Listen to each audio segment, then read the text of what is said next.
welcome everyone here in the room. I hope you're having a great day, and also welcome to everyone attending virtually as well. As we get started here, just a quick note on housekeeping. You may have heard it in other sessions, but for Q&A, we're going to be doing it through the Jnuc app. So both everyone who's attending live here in person and folks virtually, submit those questions, upvote them. We'll try to get them answered here at the end of the session with Kevin as well. But with that, I'd like to introduce Kevin White here for the session on Superman. Thanks, Mark. Yay me. I like that attitude. So, Superman 2. Now, some of you familiar with Superman will know that Superman's already at version 3. This is a reference to the movie. And to the second time being at Jnuc. So here we are. Again, my name is Kevin White. My company is MacJitsu, and I'm a Jamf Services Partner Integrator. Now, in traditional Jamf fashion, those words together mean nothing. You probably want to know what that means. It means that we've been dating Jamf for years, but we never got hitched. I'm a contractor that provides professional services for lucky Jamf customers. And if you're extra lucky, you might get me. So let's talk about, actually, I want to talk about myself for a little bit longer because I'm a narcissist. So, I've been to a lot of Jnucs, and those of you who know me know that I actually used to work for Apple here in Austin, Texas.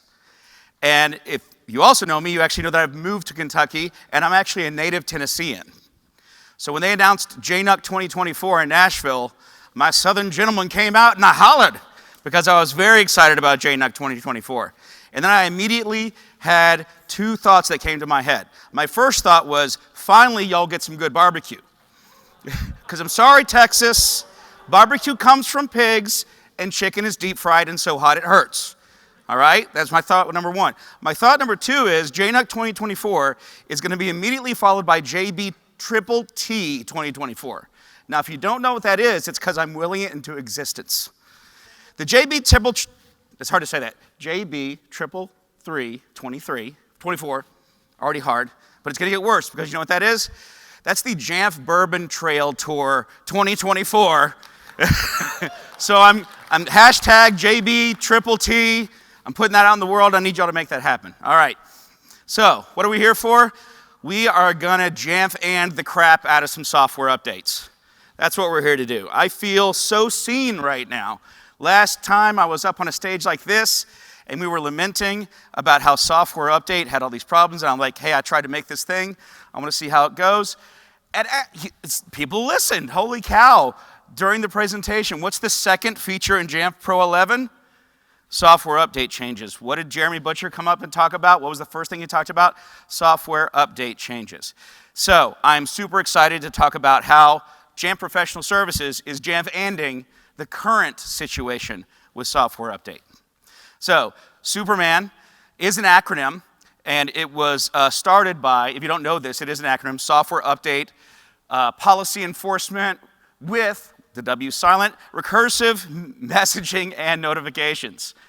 And it was actually created for a Jamf Professional Services customer who likes big projects and acronyms. So that's kind of what we came up with, but we call it Super because that's good enough. It's also the name of the command. So what are we going to talk about today? We're obviously going to talk about macOS update and upgrade workflow problems. We're going to talk about features in Super. We're going to talk about getting started with Super. We're going to talk about customizing options for Super. We're going to talk about deploying it with Jamf Pro. And finally, we're going to talk about troubleshooting your workflows. So I think we all know this, but let's just go over it again. What problems do we have? First of all, we have variations between different OS versions. I can't wait for the day when macOS 17 comes out and software update works great. But until then, we actually have to get the devices to macOS 17, right? And we have to deal with what we have now in older versions of macOS. We also have limited enforcement options now and even in the future. While Apple and Jamf are working on new strong options, some customers want more flexibility, more choices. And we also have limited deferral options. We have insufficient user messaging. Listen, I like Notification Center as much as the next person, which is on macOS to say not very much. It's just not adequate for some of our customers. And Apple Silicon, you know, we all know this, requires authentication, so how do we get around that? And then finally, MDM updates are not very user-friendly, even with the new messages, because again, Notification Center, what's gonna happen? They're not gonna see the notification. If you're one of Apple's best customers and you have 8 5K monitors and you have a notification all the way over here that the Mac might restart soon, you're not gonna see that. So we got to deal with that. So general features of S.U.P.E.R.M.A.N. Fully automated updates and upgrades. That's right, if you configure S.U.P.E.R.M.A.N properly, there are no user authentication dialogues. Both Intel and Apple Silicon, customizable dialogues and notifications, a variety of different deferment options, a variety of deadline options, and extensive validation and logging. Imagine that, something that can log what's going on with software update.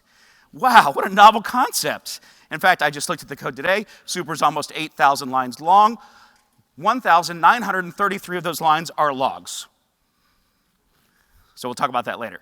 Hey, now last year when I was up here, well, not on this stage, in San Diego, I was introducing S.U.P.E.R.M.A.N 2, and S.U.P.E.R.M.A.N 2 didn't even do, S.U.P.E.R.M.A.N 3 came out, S.U.P.E.R.M.A.N 2 didn't even do upgrades. It only did updates. So obviously that was a big code change for S.U.P.E.R.M.A.N 3. It can do updates and upgrades.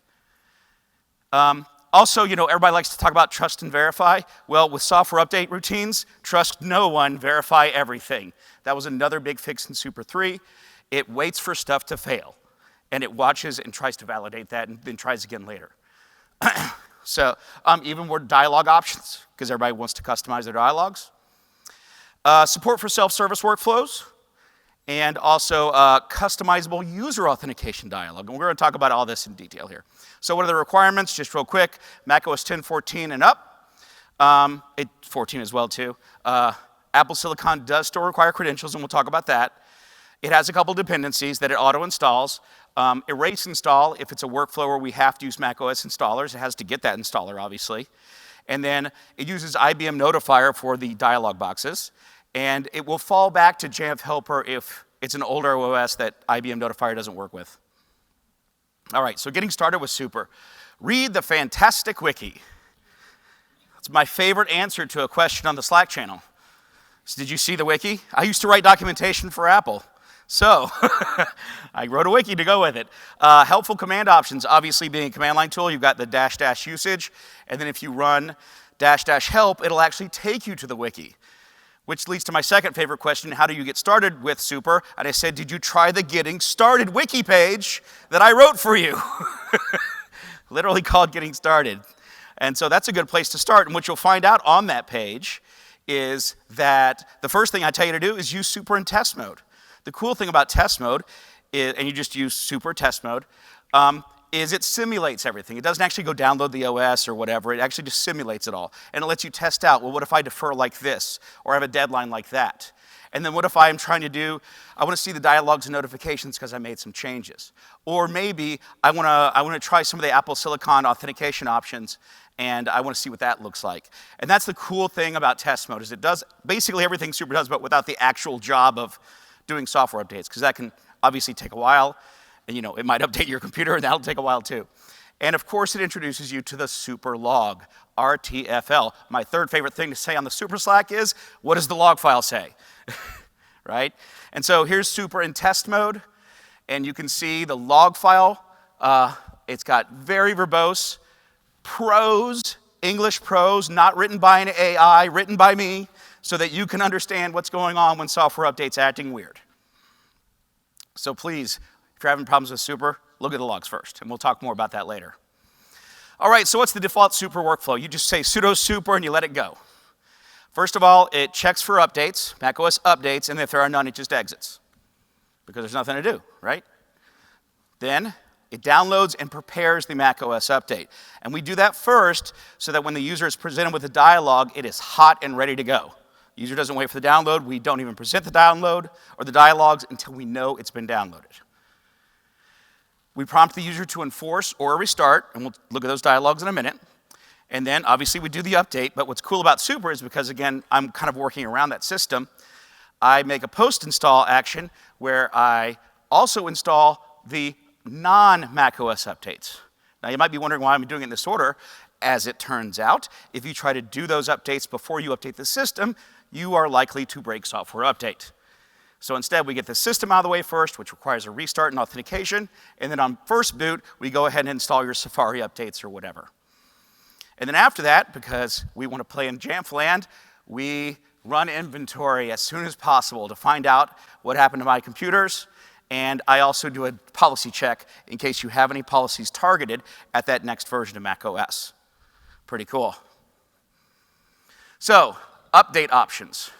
The default is standard macOS updates only. Now, if you want to install a rapid security response, there's a flag for that. I don't install these by default because they are ephemeral. I don't know if you know this, they only last for a couple weeks.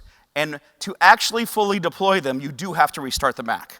So I don't know if you want to actually introduce another restart event and bother your users if you know in 2 weeks it's just going to go away, replaced by the next OS. So that's not on by default, but you can turn it on if you want to.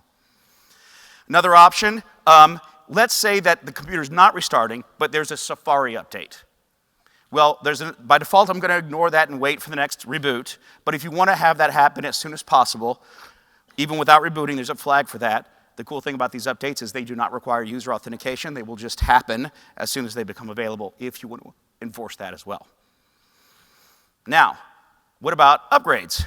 Again, by default, it only does updates. But if you want to upgrade, there's a flag for that. And that flag is just -- allow upgrade. It will look for the latest, newest version of macOS available to that system, and it will upgrade all the way. Now, if you want to artificially hold back that upgrade, you also use another flag, target upgrade. And you can obviously say target upgrade 12 or target upgrade 13 if you want to artificially hold a computer at that major version. And S.U.P.E.R.M.A.N will continue to run and perform updates, but it won't actually upgrade until you change that variable to whatever version you want next. All right, and so here's what the dialog box looks like. And you might be thinking, that's kind of plain, kind of empty. That's two thoughts. First of all, patience, Padawan. Secondly, do you guys remember when macOS dialog boxes respected the aspect ratio of the screen? You guys remember that?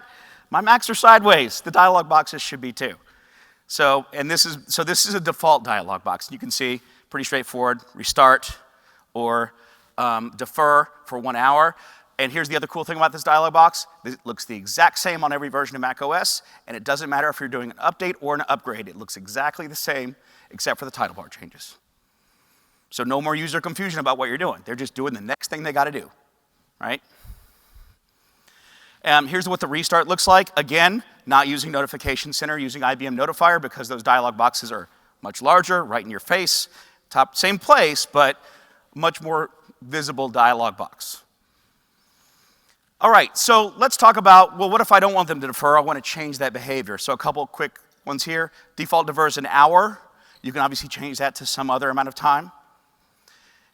And then you also have error deferrals. What that means is when the software update fails, S.U.P.E.R.M.A.N has to do something about that, so it just makes an automatic deferral until later. And you can control that time as well, too. More deferment options. Focus defer. This one's interesting. What if your user's, I don't know, maybe in the middle of doing a keynote right now, and they really don't want a dialog box to pop up on that Mac? You can turn on a focus defer. And what that means is, hey, if the system for some reason is in a deferment mode, don't ask, just move on and try again in however many minutes or seconds. This one is a little bit different. This one is if the Mac is already done and it's fully up to date, but I want you to go ahead and try checking for updates tomorrow or a week from now.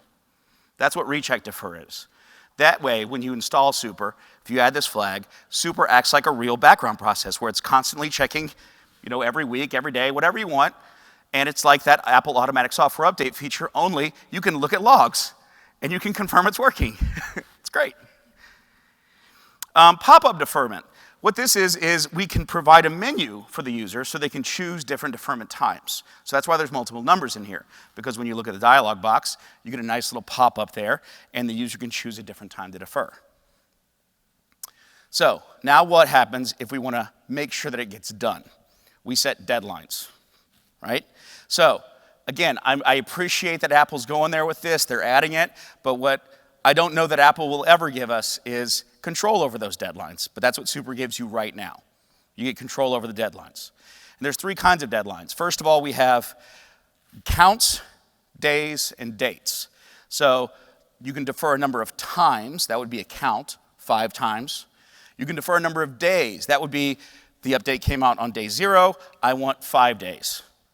Or if you want to, you can set a specific date for, I want it at this exact date because that's when my boss told me so. All right? So those are the kind of the 3 types of deadlines. And then you have 3 kinds of behavior of deadlines. So a focus deadline means that at that point, I don't care if they're watching YouTube in the middle of a Zoom. No, they get the dialog box. Right? That's what a focus deadline is. Then you have a soft deadline, which is a dialog box where the user still has to click OK or restart. And then you have a hard deadline, which is it's done, you're going, no more dialog boxes, it just goes. Okay? So if you know how to do math, 3 times 3, yes, there are 9 total options here. Okay? So, and you can have multiple options. It can handle multiple things. Okay? So max count deadline, you can, of course, so again, that's the number of times they defer. You can have a focus count separate from a soft count. But in this case, this is the one place where you can't mix and match. Because at the end of that count, it's either going to give them a dialog box with a restart button, or it's going to go. So this is one of the few that you can't mix and match, the bottom 2 there. Okay? So that's focus. And then this is the one that most people end up using is a soft deadline or a hard deadline, actually. I'm sorry, days. Days is the most popular, actually, because that's what most people want to use because they have a mandate of X days past 0 day, right? And so, again, you have maybe focus days of 2. First 2 days, don't bother them, right? But 5 days, I'm going to give them up to 5 days before I cut it off and they have to click OK or restart. And then 7 days is, nope, not even a dialogue. I'm just going to go right into it, okay? And if you want to, you can manually override the automatic 0 day by setting a static 0 day. But that's, I mean, it's there if you want to play with it. It's really good for testing. But it's basically the same as the next thing, which is max date deadline, because you're setting dates. Same thing again. After this date, don't wait for focus anymore. After this date, you can have a soft dialogue. After this date, you don't even get you just kind of goes.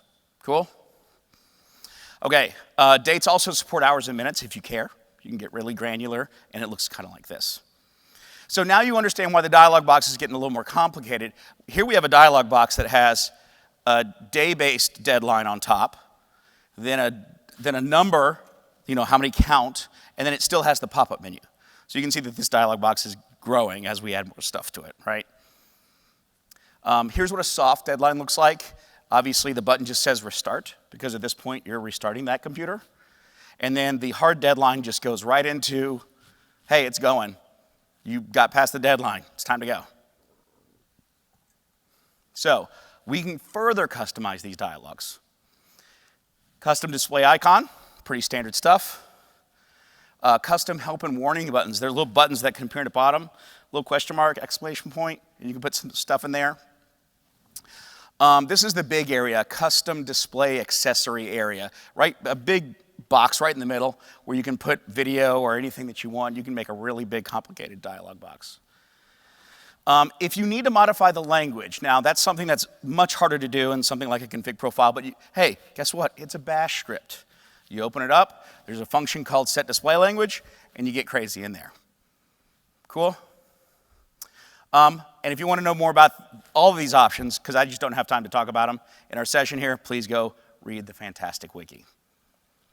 So here's what a fully formed sort of super dialog box can look like.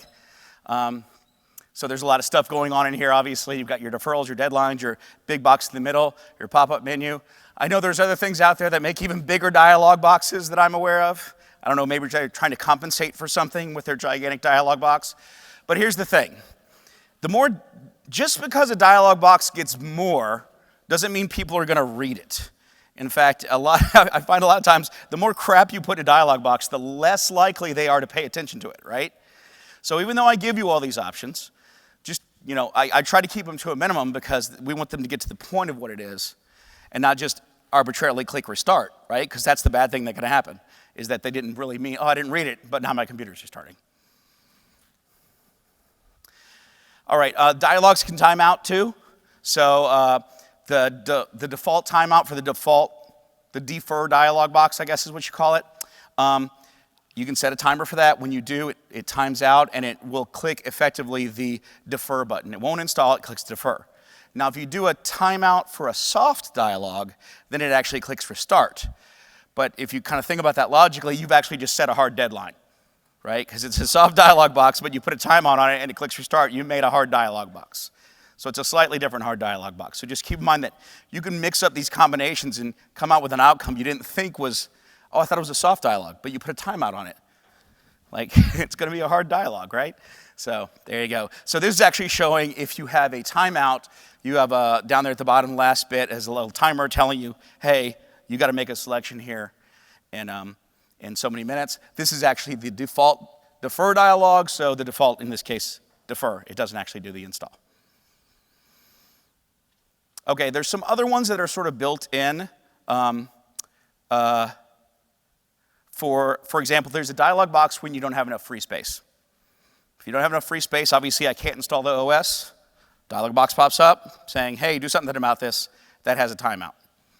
Another one, battery, same deal. You're not plugged in a battery, or you're not plugged into power, and your battery is below a certain percentage. Dialog box pops up because obviously you can't install that update. User auth timeout. There's a user authentication window that could pop up. Also, it needs a timeout. And when we reach some of these timeouts, obviously in these three, I can't do the update. Can't happen. So then it's an error deferral, and it will try again later. So let's talk about that last one, though. This guy, user auth dialog. So as we all know, Apple Silicon, you have to authenticate. So something that I implemented in S.U.P.E.R.M.A.N is if you don't give S.U.P.E.R.M.A.N any authentication, because you can hand it authentication, but if it doesn't have any, it's going to present the user with a dialog box that looks like this. And again, you have all the same customizations. And here's what's cool. They never have to see an Apple interface at all. You get to control the interface, because you get all those same dialog customization options, and it looks like that. Doesn't matter what OS they're on and what OS they're going to, it looks like that. Right? So you get control over this, and they never have to click. I clicked the restart button, and then I went to a weird system preference that had two different things. One said this, no, all that crap's gone. So you get control over this authentication dialog, even if you don't have S.U.P.E.R.M.A. automatically update the computer. But let's talk about that, okay? So obviously, all updates require authentication. Now, you could actually pass credentials into S.U.P.E.R.M.A. when you're installing it, if you don't want to give the user the requirement to have to put their own password in. And these are validated and stored in the system keychain, because that's where you put secrets on the Mac, in the keychain. The only problem with the system keychain is admins can view the content of the system keychain. There's nothing we can do about that. That's just a rule in macOS. So just keep in mind that if you do give S.U.P.E.R.M.A. credentials, they got to go somewhere. They go into the system keychain. Now, if something fails with that authentication, again, S.U.P.E.R.M.A. will fall back. There's an option to fall back to the user authentication dialog. All right, so what kinds of options? I'm going to give you multiple options here. If you have like a lab environment where you have a standard admin on every computer, it's like shared computers, you know the admin password, you can actually just give S.U.P.E.R.M.A. that password to store in the keychain. Now, I'm going to also assume in this lab environment, your users are standard users, so they can't see the system keychain.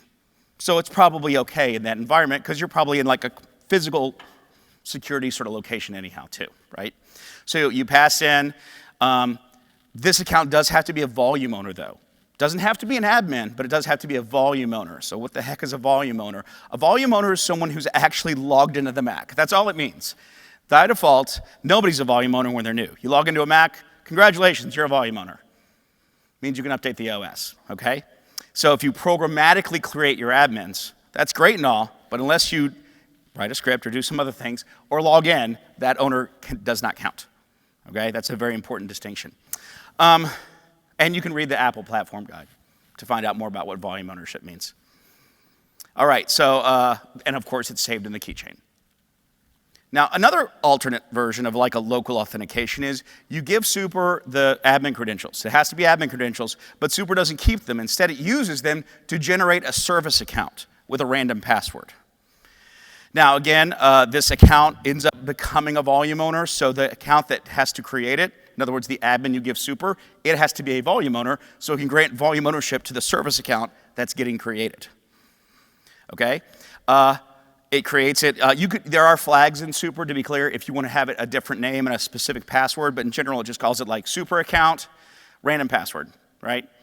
Saves that password into the keychain, so again, admins can see that there. Can't get around this. If you're a volume owner, you get to show up at the file vault screen. That's one of the things you get to have. So this account shows up at the file vault screen, but it's configured in such a way that you cannot log in. So they will see super update account at the login window, or I'm sorry, at the file vault lock screen. If they click on it, they won't know the password, and even if they knew the password, it would not log in. So it's a limitation we have in file vault, but the good news is they can't log in. Now, this is what it looks like if you pass in local credentials that you want Super to keep. And again, this doesn't have to be an admin. This can be any local account with volume ownership.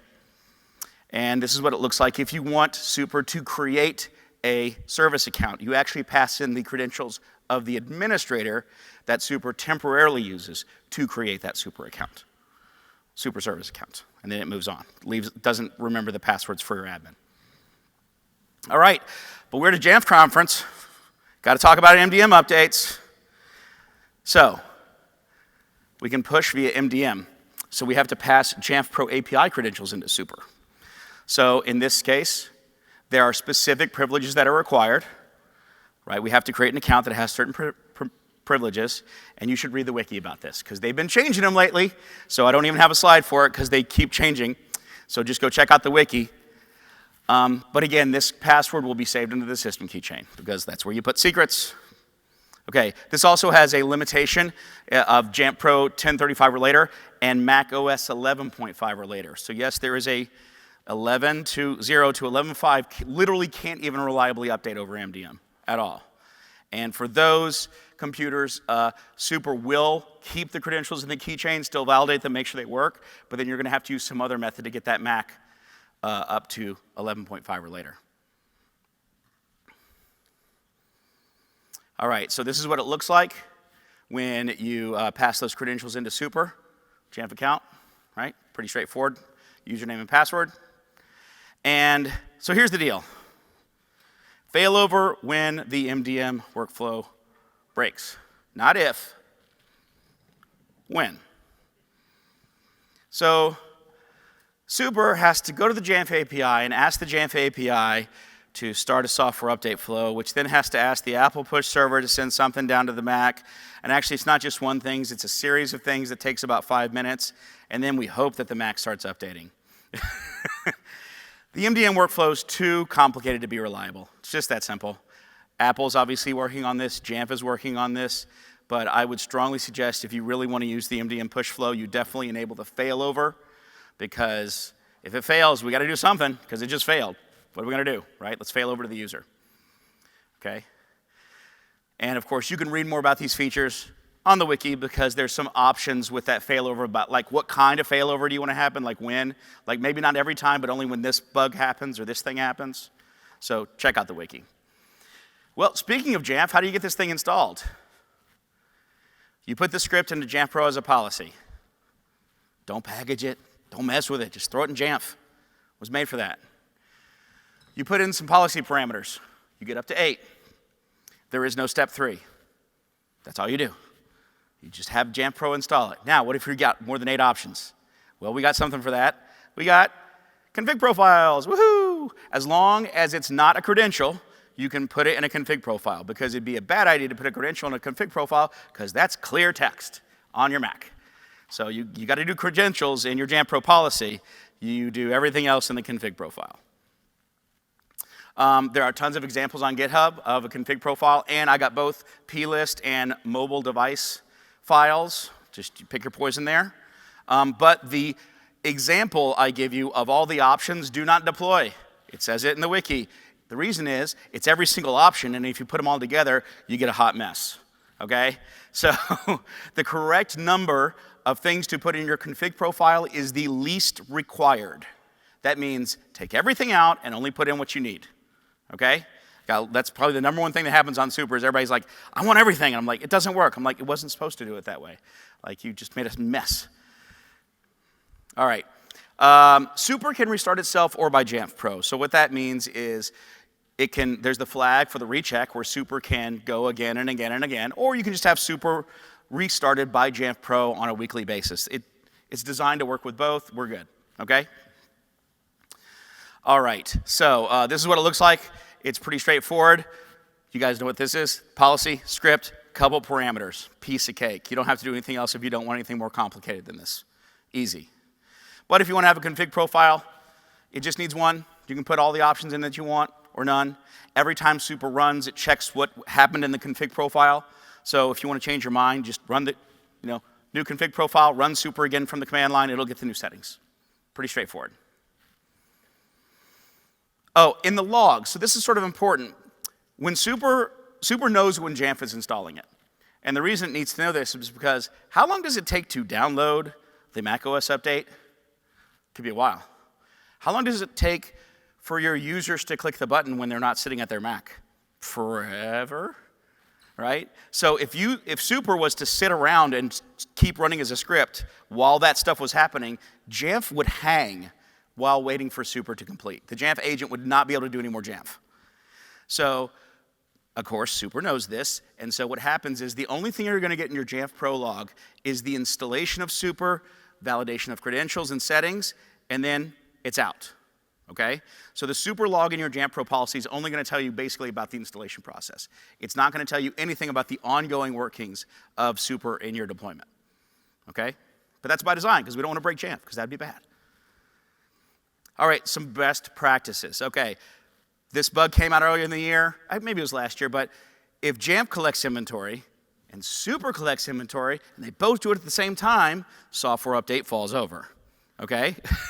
So if you're going to have Jamf inventory collect software updates, don't put an inventory in the policy for Super, because Super and Jamf Pro will try to do software update at the same time, and bad things happen, right? It just basically breaks. So don't do that.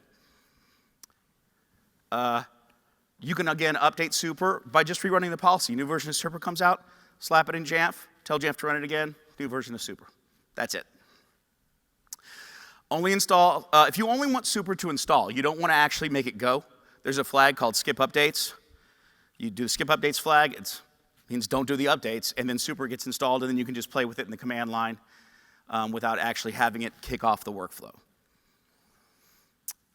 Clear old settings with the reset Super. If Super's acting up or maybe it's got some weird settings, you can run reset Super and it'll get cleared, move on. And because I'm a professional services provider, extension attributes are my best friend. We write these things all the time. There's a bunch of them on GitHub to check the status of Super, to see if macOS is downloaded. And again, because the logs for Super mainly live on the local computer, you want to use these extension attributes to get more data out of Super. All right, new options for self-service workflows. I know the flag says install now, but really this is the self-service flag. What this means is, hey, this is getting deployed via self-service, no dialogues for deferral, just go. Okay, so you put this in the flag, you put this flag in the policy that you put in self-service, and Super just goes. Okay. There's another flag that can facilitate that where Super is running in the background in download-only mode, because of course you want to make this as fast as possible. You run Super in the background with download-only. It always keeps the update cached, hot, ready to go, so that when they do go to self-service and they click it, different flag install now, it just goes. And I will say this about macOS software update. If you are doing this locally and you have it cached and it's hot and ready to go, I have updated an Apple Silicon computer from 12 to 13 in 5 minutes. You click the button, 5 minutes later, it's already running the startup stuff. It can be super fast. That's not an update, that's an upgrade. So it is faster when you use the right workflow. Okay, these two options, don't put them in config profiles, because it makes it a permanent behavior, which you probably, maybe didn't want. All right, here's what it looks like. Self-service just goes right to the dialog box saying, cool, I'm doing it. You know, no defer, just goes. All right, troubleshooting. Read the wiki. If only there was a document that has troubleshooting Super. It's there, right? Okay. So, but we'll talk about a little bit more detail. Read the log. When you're done reading the wiki, you read the log. Seriously, the log is written in plain English. It's easy to understand. It has words in it like error and warning. Look for those, and you'll find probably what the problem was, okay? Now, and then of course on the Slack, who's in the Slack channel? My Slack buddies? Woo! All right, yep. Bother us on the Mac admin Slack. Just note that if either answer is in the log or the wiki, guess what I'm going to tell you? Rate it. It's my first. And don't stop sending me config profiles. That doesn't help. I need to look at the log to know what you broke. So logs first, then config profile.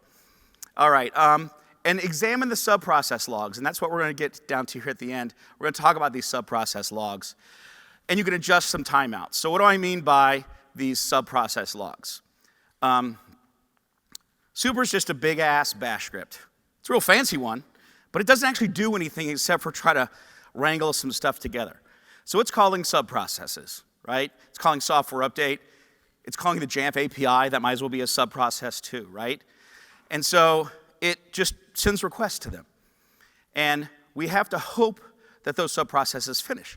So S.U.P.E.R.M.A.N generates logs to go with those processes. And then S.U.P.E.R.M.A.N watches those process logs to see, is it working? Is it doing the thing I asked it to do?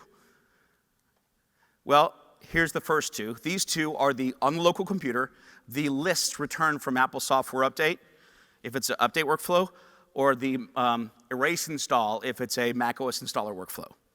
And this is obviously, hey, do you have an update? Do I use the installer? That's how I get that list.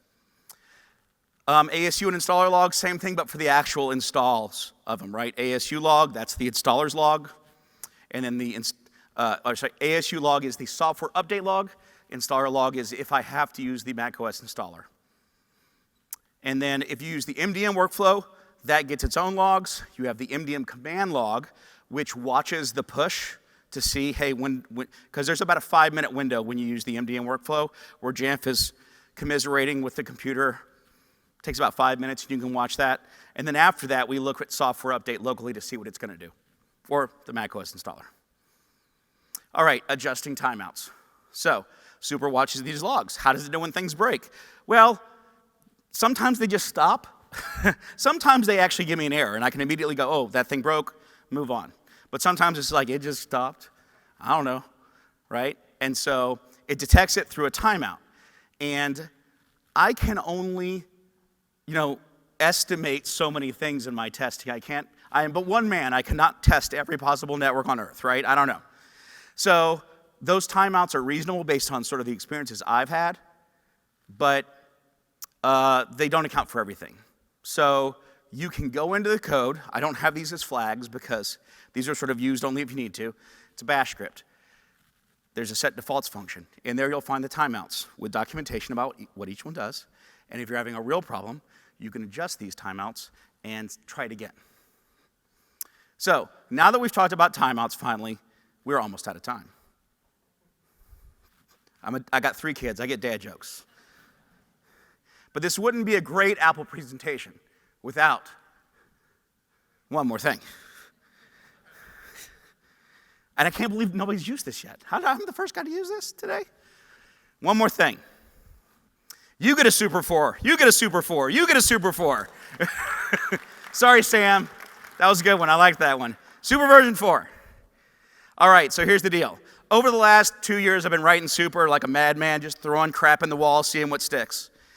If Super is going to be taken as a serious tool, used by more serious people, developed by other people, hopefully, it needed to look proper. So I refactored the whole mess like a masochist, went through there, rewrote the whole friggin' thing for proper style, proper logic. So if you want to look at Super, don't look at Super 3, it embarrasses me. Look at Super 4. It's much prettier, it looks like a professional person made it. Okay, so that's the first thing. Now, unfortunately, that means that almost every option changed its name, because the options were sort of bananas and kind of ad hoc. Now they are, and I have a document, don't worry, it's going to be on the wiki, of it was called this, it's called this, it was called this, it's called this. And if you just go look at the 4 usage, it's like, oh, look, it makes sense now. So, okay, sorry about that, but I was working with what I had. All right, more reliable always-on launch daemon. Those of you who've used Super knows that Super uses a launch daemon that's based on calendar events. I didn't know this. They're not reliable. Who knew that? Sometimes they just don't happen. And so taking inspiration from Jamf Pro, the new Super launch agent, It just runs every 60 seconds to see if it's time to go, just like your check-ins, but it does every 60 seconds. It's much more efficient. It's all local, very low. Like I did like a time on it. It was like 0.001 of my CPU or something. So even though it's running every minute, it's checking files to see if it's time to go. And it is much more reliable. And you don't have to do anything to engage this. Just install Super4, you get the new hotness. All right, unmovable dialogues and hidden background dialogues. Yes, shout out to the IBM team. IBM Notifier 3 has unmovable dialogues, and you can even blur the background, just like that other thing that has dialog boxes that are too big. Jamf Pro 1048 plus beta managed updates. They talked about this. If you turn this feature on, I'm guessing it's going to be default in 11.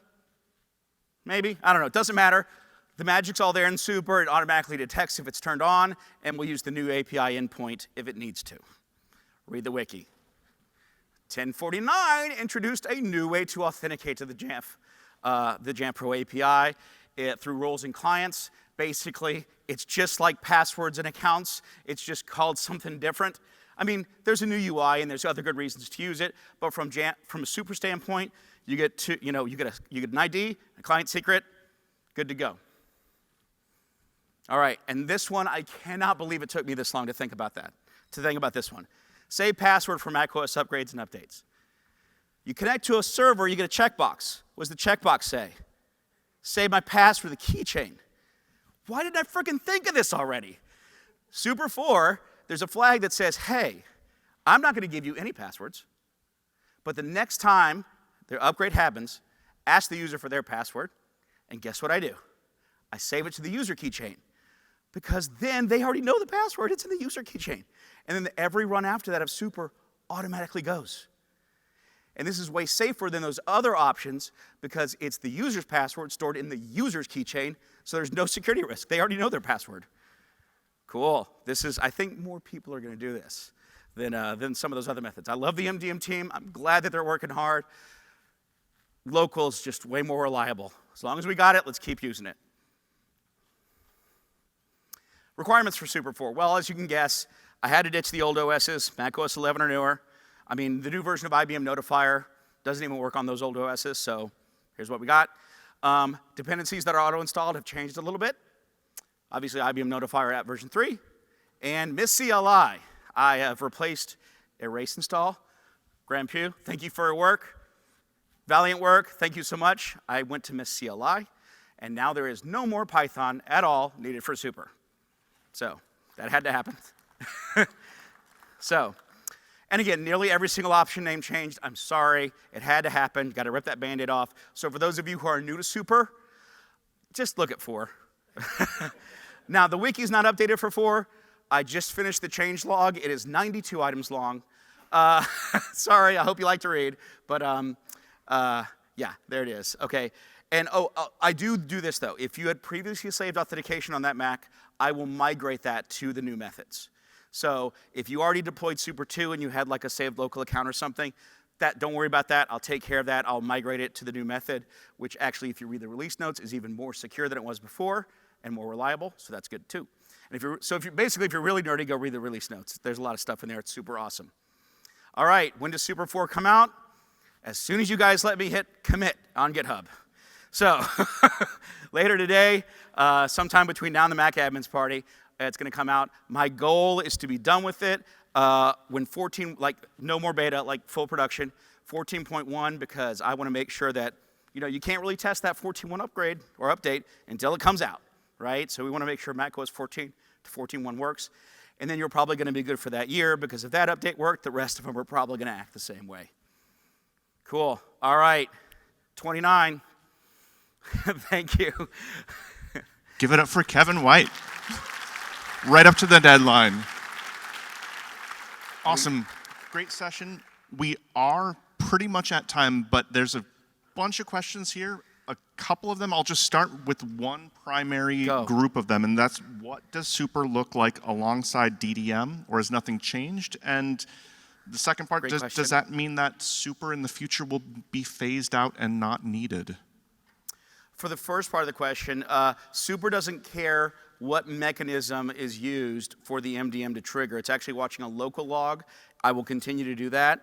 In a future state, I might go ask the Jamf API what's going on, because that's one thing we theoretically could do with DDM, but I don't know that it's going to give us anything, because I'm already on the computer watching a log file that's in real time. I don't know that complicating it to go ask DDM what's going on, even though it's better. But just to be clear, the new API, it will leverage DDM if it needs to, so I really don't have to change. The good news is I don't have to do anything in S.U.P.E.R.M.A.N. I can literally just call the new API and I'm good to go. The second question is, who knows? I mean, people were binding to 8E for years, right? So we still need Jamf Connect. For those of you who are, I mean, Apple's platform SSO is great, but there are still reasons to use Jamf Connect. I mean, I would imagine there's still going to be reasons to use this. Also, you still got old Macs. You got Macs running macOS 11. People still have those. So I think it's still going to be around for quite a while, honestly. Right on. One more halfway of a question. How are assertions happen? How does it know, like, say, the difference between Teams being idle in the background versus in presentation mode? That's a great question. So the question is, how does it know? How does S.U.P.E.R.M.A.N know when Teams is in a certain mode? Right now, it's pretty straightforward. Teams just looks for display assertions, and I don't know enough about how Teams works, but I imagine I don't know enough about what Teams does. But long story short, what S.U.P.E.R.M.A.N does is it says, hey, is anything using a display assertion? A display assertion means don't turn the display off. But that, unfortunately, right now, that also applies to full screen YouTube. There's some other things. I'm already, yes, I know that this needs to change. A future version of S.U.P.E.R.M.A.N will probably have some sort of array or something where you can say, but ignore YouTube. Like, we don't care if they're watching YouTube. But for now, so basically any assertion will stop S.U.P.E.R.M.A.'s focus Awesome. feature. Once again, round of applause for Kevin. Thank you. Any other questions? You can find Kevin firstly in the hallway. We gotta go outside. If you're in here, otherwise read the fantastic manual and the wiki once that's up, and go to Slack as well. One other bit of housekeeping, just for this room specifically, our wonderful event staff does ask that we clear out this room in between sessions so we can get proper session scanning. Really, that scanning is very useful so we can know who attended what sessions. You can give wonderful feedback to presenters as they come in. You can leave things if you feel comfortable, as no one else should be in here. But otherwise, we look forward to seeing you at the next sessions. Woot.